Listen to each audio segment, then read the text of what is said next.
بسم اللہ الرحمن الرحیم. In the name of Allah, the Beneficent, the Merciful. الحمد للہ وکفى والسلام على عباده الذين اصطفى. اما بعد فقد قال الله تبارك وتعالى في القرآن المجيد والفرقان الحميد: اعوذ باللہ من الشیطان الرجیم. بسم اللہ الرحمن الرحیم. ما آتاكم الرسول فخذوه وما نهاكم عنه فانتهوا. وقال النبي صلى الله عليه وسلم: كل محدثة بدعة وكل بدعة ضلالة وكل ضلالة في النار. صدق الله العظيم وصدق رسوله النبي الكريم ونحن على ذلك من الشاهدين والشاكرين.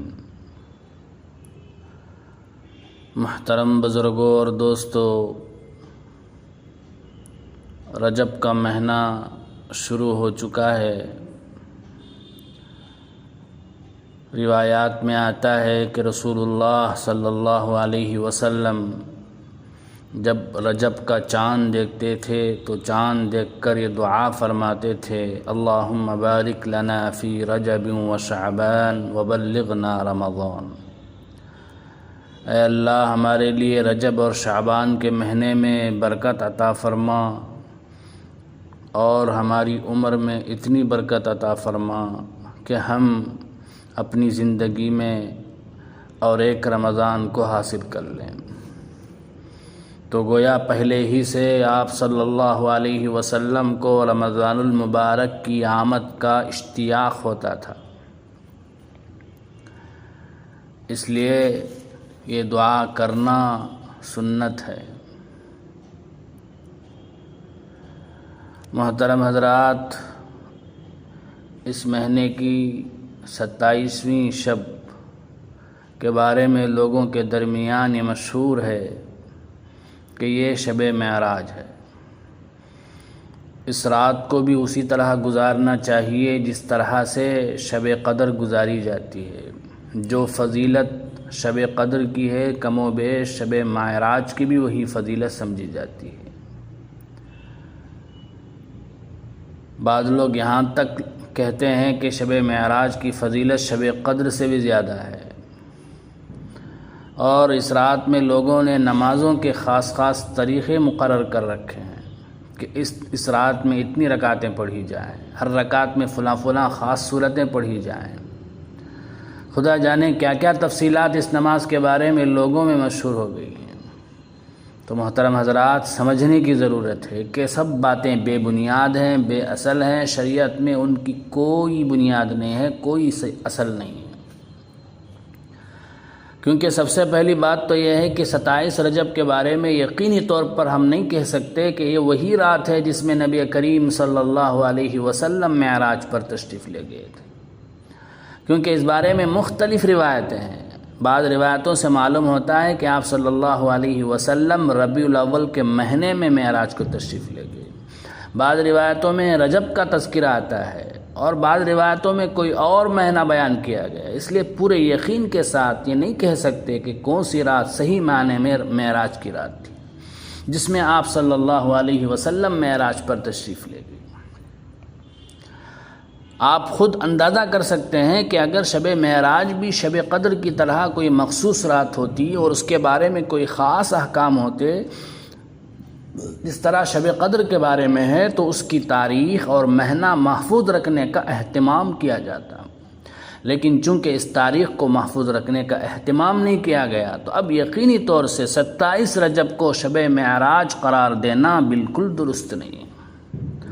اگر مان بھی لیا جائے کہ رسول اللہ صلی اللہ علیہ وسلم 27 رجب ہی کو معراج کے لیے تشریف لے گئے تھے، جس میں یہ عظیم الشان واقعہ پیش آیا، جس میں اللہ تعالیٰ نے نبی کریم صلی اللہ علیہ وسلم کو یہ مقام قرب عطا فرمایا اور اپنی بارگاہ میں حاضری کا شرف بخشا اور امت کے لیے نمازوں کا تحفہ بھیجا.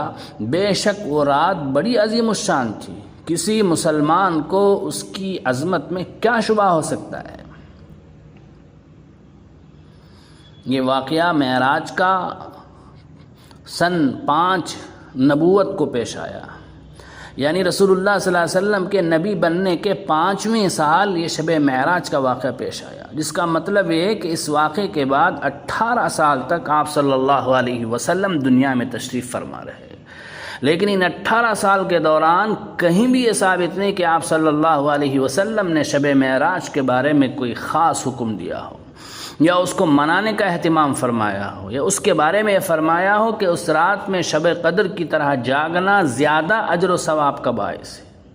نہ تو آپ کا کوئی ارشاد ثابت ہے، نہ آپ کے زمانے میں اس رات کے اندر جاگنے کا اہتمام ثابت ہے، نہ خود حضور اکرم صلی اللہ علیہ وسلم جاگے، نہ صحابہ کرام کو اس کی تاکید کی، نہ صحابہ کرام نے اپنے طور پر اس کا اہتمام فرمایا۔ پھر سرکار دو عالم صلی اللہ علیہ وسلم کے دنیا سے تشریف لے جانے کے بعد 100 سال تک تقریباً صحابہ کرام دنیا میں موجود رہے۔ اس پوری صدی میں کوئی ایک واقعہ ایسا ثابت نہیں جس میں صحابہ کرام رضی اللہ تعالی عنہم اجمعین نے 27 رجب کو خاص اہتمام کے ساتھ منایا ہو۔ تو بزرگوں اور دوستو، جو چیز رسول اللہ صلی اللہ علیہ وسلم نے نہیں کی، جو آپ صلی اللہ علیہ وسلم کے صحابہ کرام نے نہیں کی، اس کو دین کا حصہ قرار دینا یا اس کو سنت قرار دینا یا اس کے ساتھ سنت جیسا معاملہ کرنا بدعت ہے۔ بدعت کے بارے میں ابھی میں نے آیت کریمہ پڑھی، اللہ پاک فرماتے ہیں ما آتاکم الرسول فخذوہ، رسول تمہیں جو دے اس کو لے لو، وما نہاکم عنہ فانتہوا، جس سے منع کرے اس سے بچ جائے۔ اور اللہ کے نبی نے بدعت سے سختی کے ساتھ منع فرمایا، چنانچہ فرمایا کل محدثۃ بدعہ، دین کے اندر بنائی جانے والی، پیدا کی جانے والی ہر نئی چیز بدعت ہے، وکل بدعت ضلالہ، اور ہر بدعت گمراہی ہے، وکل ضلالۃ فی النار، اور ہر گمراہی جہنم تک لے جانے والی ہے۔ تو بزرگوں اور دوستو، اگر کوئی شخص یہ کہتا ہے کہ میں معاذ اللہ حضور اکرم صلی اللہ علیہ وسلم سے زیادہ جانتا ہوں کہ کون سی رات زیادہ فضیلت والی ہے، یا کوئی شخص یہ کہے کہ صحابہ کرام سے زیادہ مجھے عبادت کا ذوق ہے، اگر صحابہ کرام نے عمل نہیں کیا تو میں اس کو کروں گا، تو اس سے بڑھ کر کوئی احمق نہیں ہے، کیونکہ صحابہ کرام، تابعین، تبع تابعین دین کو سب سے زیادہ جاننے والے، دین کو ہم سے زیادہ سمجھنے والے، دین پر مکمل طور پر عمل کرنے والے تھے۔ اگر کوئی شخص یہ کہتا ہے کہ میں ان سے زیادہ دین کو جانتا ہوں، ان سے زیادہ دین کا ذوق رکھتا ہوں، ان سے زیادہ عبادت گزار ہوں، تو حقیقت میں وہ شخص پاگل ہے، وہ دین کی سمجھ بوجھ نہیں رکھتا۔ لہٰذا اس رات میں عبادت کے لیے خاص اہتمام کرنا بدعت ہے۔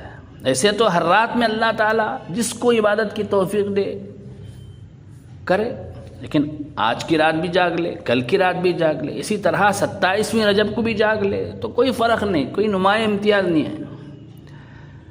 بزرگوں اور دوستو، اسی طرح سے 27 رجب کا روزہ ہے، بعض لوگ 27 رجب کے روزے کو فضیلت والا روزہ سمجھتے ہیں، جیسے عاشورہ اور عرفہ کا روزہ فضیلت والا ہے، اسی طرح 27 رجب کے روزے کو بھی فضیلت والا روزہ خیال کیا جاتا ہے۔ بات یہ ہے کہ ایک یا دو ضعیف روایتیں تو اس کے بارے میں ہیں، لیکن صحیح سند سے کوئی روایت ثابت نہیں ہے۔ حضرت فاروق اعظم رضی اللہ تعالی عنہ کے زمانے میں بعض لوگ 27 رجب کو روزہ رکھنے لگے۔ جب حضرت فاروق رضی اللہ تعالیٰ عنہ کو پتہ چلا کہ 27 رجب کا خاص اہتمام کر کے لوگ روزہ رکھ رہے ہیں، تو چونکہ ان کے پاس دین سے ذرا ادھر ادھر ہونا ممکن نہیں تھا، چنانچہ فوراً گھر سے نکل پڑے اور ایک ایک شخص کو جا کر زبردستی فرمانے لگے کہ تم میرے سامنے کھانا کھا کر اس بات کا ثبوت دو کہ تمہارا روزہ نہیں۔ باقاعدہ اہتمام کر کے لوگوں کو کھانا کھلایا تاکہ لوگوں کو یہ خیال نہ ہو کہ آج کا روزہ زیادہ فضیلت کا ہے، بلکہ جیسے اور دنوں میں نفلی روزے رکھے جا سکتے ہیں، اسی طرح اس دن کا نفلی روزہ بھی رکھا جا سکتا ہے، دونوں میں کوئی فرق نہیں۔ آپ رضی اللہ تعالیٰ عنہ نے اہتمام اس لیے فرمایا کہ بدعت کا سد باب ہو، دین کے اندر اپنی طرف سے زیادتی نہ ہو۔ تو اسی سے یہ بات بھی معلوم ہوئی کہ بعض لوگ جو یہ خیال کرتے ہیں کہ اگر ہم نے اس رات میں جاگ کر عبادت کر لی اور دن میں روزہ رکھ لیا تو کون سا گناہ کر لیا؟ کیا ہم نے چوری کر لی یا شراب پی لی یا ڈاکہ ڈال دیا؟ ہم نے رات میں عبادت ہی تو کی ہے، اگر دن میں روزہ رکھ لیا تو کیا خراب کام کیا؟ تو حضرت فاروق اعظم رضی اللہ تعالیٰ عنہ نے بتلا دیا کہ خرابی یہ ہوئی کہ اس دن کے اندر روزہ رکھنا اللہ نے نہیں بنایا، خود ساختہ اہتمام التزام ہی اصل خرابی ہے۔ بزرگوں اور دوستوں، سارے دین کا خلاصہ اتباع ہے کہ اللہ کے حکم کو ہم نہ مانیں۔